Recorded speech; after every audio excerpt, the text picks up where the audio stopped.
ED പിടിച്ചെടുത്ത പണം കിട്ടാൻ മുഖ്യമന്ത്രിയെ സമീപിക്കൂ എന്നായിരുന്നു സുരേഷ് ഗോപിയുടെ പ്രതികരണം.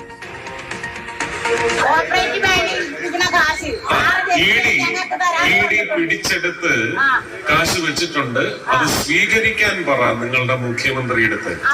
നിങ്ങളുടെ മുഖ്യമന്ത്രിയുടെ അടുത്ത് ചേച്ചി അധികം വർത്താനം പറയല്ലേ, നിങ്ങളുടെ മുഖ്യമന്ത്രിയുടെ അടുത്ത് പറയുക ED ആ കാശ് ബാങ്കിൽ അടച്ച് നിങ്ങൾക്ക് തരാനുണ്ടെങ്കിൽ അത് സ്വീകരിക്കാൻ പറയാതെ. അതെ അതെ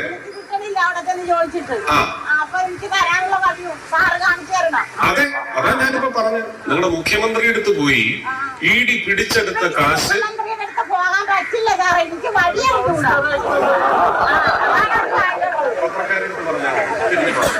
ചേച്ചിയുടെ